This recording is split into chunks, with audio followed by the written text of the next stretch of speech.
l'invité de la matinale.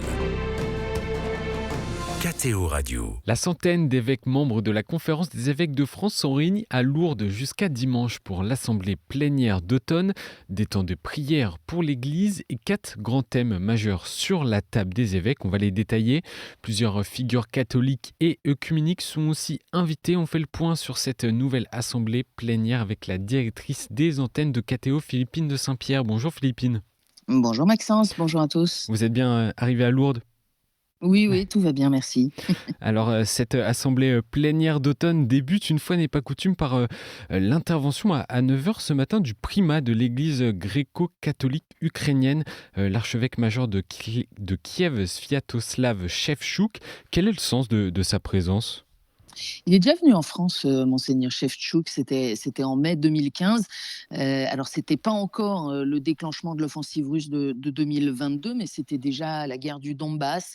Après l'annexion de la Crimée, il était venu alerter sur le danger d'extension du conflit et appeler l'Occident à l'aide. Il estimait alors que la crise ukrainienne était un défi lancé à la communauté internationale et il dénonçait une catastrophe humanitaire. Désormais, aujourd'hui, on s'approche des 1000 jours de guerre en Ukraine et l'archevêque majeur de l'église gréco-catholique ukrainienne est devenu une figure de la résistance spirituelle, une voix qui porte bien au-delà des frontières. Alors, il est en France. C'est une visite officielle. Il a rencontré le président Macron, Bruno Retailleau, le ministre de l'Intérieur, le ministre des Affaires étrangères. Et maintenant, les évêques, ce matin. Il faut savoir quand même que l'Église de France a manifesté une très grande solidarité avec les Ukrainiens. Les réseaux catholiques, dans un premier temps, vous vous en souvenez, avaient contribué à l'accueil des réfugiés. Et puis, il y a les réseaux de solidarité sur place, notamment à travers l'aide à l'Église en détresse, l'œuvre d'Orient et d'autres. Il y a un soutien spirituel indéfectible dans la prière pour la paix. Il y a de nombreuses initiatives dans tous les diocèses de France. Puis, on peut noter aussi que le président de la Conférence épiscopale française, monseigneur Éric de Moulin-Beaufort, était allé en Ukraine en septembre 2022. Alors, aujourd'hui, l'archevêque de Kiev, il vient porter un message d'espérance malgré tout. Il dit que l'Ukraine est fatiguée mais pas vaincue, qu'elle est blessée mais résiliente et qu'elle est devenue assez attractive finalement parce que c'est l'instance qui chérit les gens, qui s'occupe d'eux, qui guérit les blessures. C'est un temps de grande souffrance évidemment, mais aussi de grande conversion. Il va y avoir un temps d'échange autour de tout cela avec tous les évêques français ce matin. Et puis, monseigneur Shevchuk va célébrer la messe à 11h45 à la basilique du Rosaire avec tous les évêques français et leurs invités. Vous savez, ici, les évêques célèbrent tous les jours, ensemble, à la mi-journée. Et c'est un signe fort que la première messe de leur rassemblement d'automne soit présidée par l'archevêque gréco-catholique de Kiev. C'est une manière de manifester la communion universelle de l'Église. Et le thème central de cette assemblée, auquel les évêques consacreront plusieurs séances de travail, c'est la mission. Alors pourquoi ? Alors, c'est un travail au long cours, hein. Depuis novembre de l'année dernière, vous savez, les évêques se réunissent 2 fois par an, en novembre et au printemps. Et après plusieurs années à traiter des sujets spécifiques, ils ont exprimé le désir de revenir au fond, au cœur de la raison d'être de l'Église, qui est d'annoncer l'Évangile.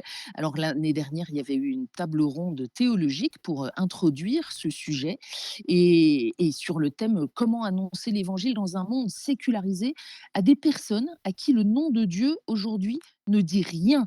Un monde plurireligieux où il faut essayer de voir finalement comment réinventer la mission parce qu'on n'est plus du tout dans un contexte chrétien. Alors c'est un travail très large qui dure sur plusieurs assemblées, mieux déterminer les différentes dimensions de l'annonce de l'évangile, mieux cerner les besoins dans ce contexte qui peut être d'indifférence mais qui peut aussi être de refus parfois. Et puis en même temps un contexte où on le voit, on en a beaucoup parlé au printemps, le nombre de catéchumènes et de recommençants grandit. Comment est-ce qu'on peut mieux accompagner cette préparation au sacrement de l'initiation? Comment est-ce qu'on peut accueillir ceux qui arrivent dans l'Église?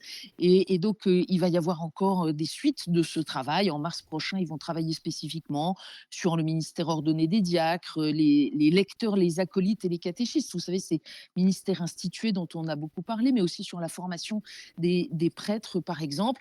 Voilà, c'est un travail qui revient au cœur de la raison d'être de l'Église, annoncer l'Évangile au monde. Alors, il y a évidemment beaucoup de portes d'entrée dans ce sujet, ce qui justifie qu'il y ait beaucoup de séances de travail. Mmh. On a évoqué, la présence de l'archevêque majeur de Kiev, mais il y a d'autres invités également, notamment le pasteur Krieger ou encore le métropolite Dimitrios doivent également, prendre la parole cet après-midi. Pourquoi, ces invitations œcuméniques? Ce désir justement de réfléchir à plusieurs, donc les évêques ont souhaité cet élargissement avec les représentants de la Fédération protestante de France et puis, du monde, orthodoxe à travers, le métropolite grec orthodoxe. C'est une tradition d'abord leur présence, hein. Il faut souligner qu'il y a toujours, des observateurs, D'accord, ouais. venus des autres églises, mais il n'est pas si fréquent qu'ils s'expriment au cours d'une séance dédiée. Alors, évidemment, eh bien, il y a le pasteur réformé venu d'Alsace, passionné par la Bible, mais aussi, par exemple, par le rôle de l'art et de la musique liturgique. Il y a le métropolite grec-orthodoxe qui est né à Thessalonique, en Grèce, et qui a longtemps été en mission à Marseille dans un contexte hyper multiculturel. C'est donc intéressant pour les évêques de croiser ces regards. D'autres interventions, d'évêques sont attendues, notamment africains. Je pense au cardinal Ambongo, mercredi. Qu'est-ce qui explique également, leur présence? Bah, le cardinal Ambongo, c'est la voix forte de l'Église en Afrique aujourd'hui. Il est le président du SHEAM, le symposium des églises d'Afrique et de Madagascar. Il est membre du Conseil du Pape. Il est maintenant aussi membre du Conseil du Synode. Et puis, il y a le cardinal Kambanda qui va être là. C'est l'archevêque de Kigali au Rwanda. Il y a aussi Monseigneur Gabriel Sayaogo, l'évêque de Kupela au Burkina Faso. C'est toujours cette volonté de réfléchir avec d'autres, Mmh. entendre leurs approches dans des contextes assez différents. Il y a peut-être une petite question d'opportunité, puisque tous ceux que je viens de citer, ils participaient au synode à Rome, donc ils n'étaient pas très loin en fait. Mais plus fondamentalement que ça, il y a ce désir de penser aussi les relations dans la mission entre les églises. Il y a des prêtres missionnaires venus d'Afrique chez nous. Et puis en même temps, il y a un lien historique avec ces églises qui n'est pas toujours simple, parce que le lien historique avec les anciennes puissances coloniales, il n'est pas simple au plan politique et de la société. Alors, qu'est-ce qu'on peut apprendre de la manière dont ces églises d'Afrique vivent aujourd'hui la mission d'annoncer l'évangile dans des contextes tout à fait différents des nôtres, avec des églises en croissance, mais aussi avec des défis?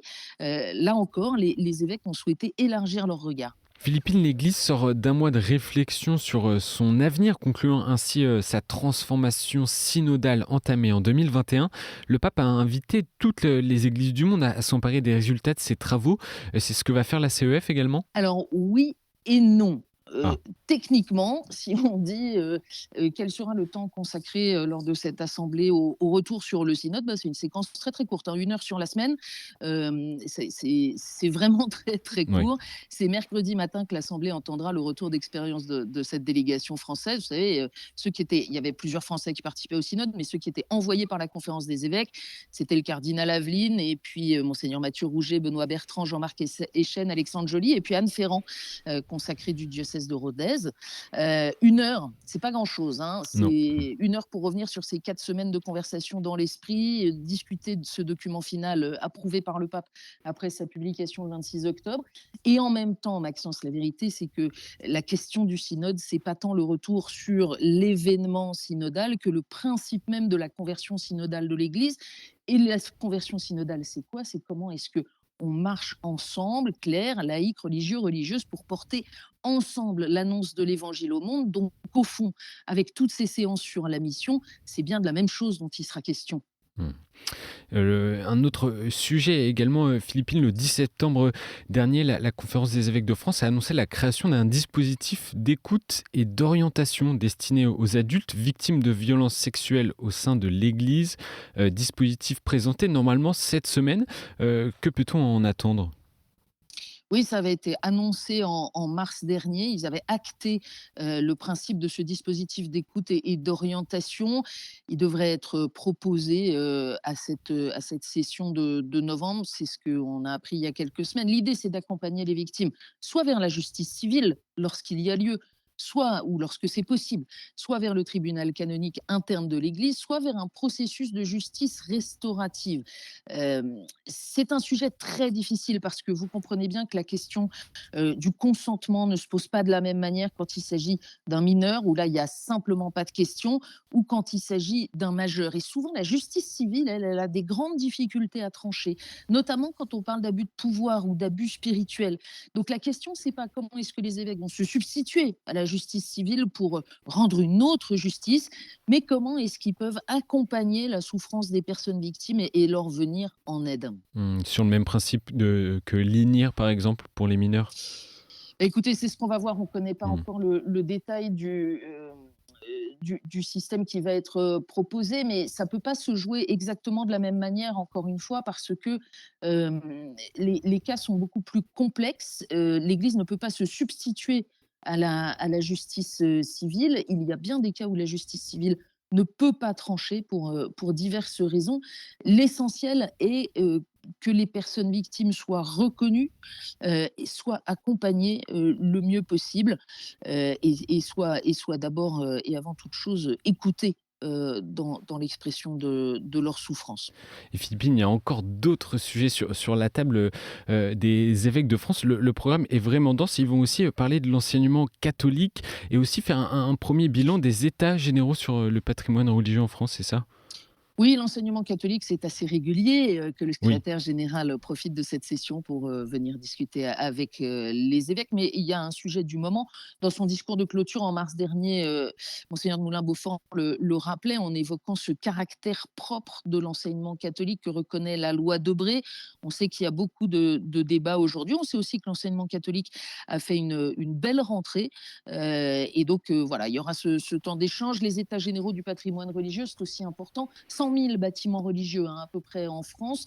Il s'est d'abord agi de les recenser et puis aussi de réfléchir à comment est-ce que on peut regarder ce qu'il y a, on peut interroger les pratiques et les usages et valoriser ce qui doit l'être. Il y a eu par exemple des formations entre des maires et des curés, vous voyez, sur l'usage des bâtiments religieux et on aura aussi donc le rendu de ce travail d'une année et puis la suite de la réforme du fonctionnement de la conférence épiscopale et puis bien sûr son budget pour Mmh. 2025 dans un contexte économique qui est tendu comme pour tout le monde. Et une dernière question, Philippine, pour conclure cette interview, une question d'ordre un peu politique. Le second mandat de Monseigneur Éric de Moulin-Beaufort à la tête de la conférence des évêques de France arrive à son terme l'été prochain, après 6 ans de présidence. Est-ce que c'est déjà le temps de la campagne pour savoir qui prendra sa suite? Alors c'est délicat Maxence. Bon, en vrai, d'abord, il faut dire il n'y a pas de campagne. D'un autre côté, évidemment, les évêques y pensent pas forcément tous les jours en se rasant comme dans d'autres contextes. Je vais m'avancer un peu, mais il y a une figure assez évidente qui se dégage de l'Assemblée épiscopale, c'est celle de l'archevêque de Marseille, bien sûr, le cardinal Jean-Marc Aveline. Mais est-ce qu'il voudrait prendre cette mission et cette charge, hein, parce que c'en est une. Vous pensez que le cardinal Aveline, il est archevêque de Marseille, qui est un gros diocèse avec des petits moyens. Il est aussi à la commission du synode. On sait qu'il travaille beaucoup sur la Méditerranée. Donc c'est un peu ça, en fait, la question. Si le cardinal Aveline refusait d'y aller, alors le jeu serait beaucoup plus ouvert, avec, bien sûr, un temps d'observation, certainement, cette semaine. Mais il ne faut pas oublier aussi que, d'abord, on ne se presse pas forcément pour devenir président de la conférence des évêques de France, parce que c'est une charge qui s'ajoute à bien d'autres. Et puis, il ne faut pas oublier que le cœur de cette semaine, il y a les travaux, bien sûr, mais c'est aussi pour les évêques un moment important, le besoin de se retrouver, de réfléchir ensemble, de prier ensemble chaque jour la liturgie des heures, de célébrer la messe. Et c'est aussi le sens assez central de ces assemblées plénières annuelles. Merci Philippine de Saint-Pierre pour ces éclairages. On va suivre toute cette semaine cette assemblée plénière sur les antennes de KTO. Je rappelle que vous êtes la directrice de l'antenne KTO TV et KTO Radio. Bonne journée à vous et bonne semaine à Lourdes. À bientôt.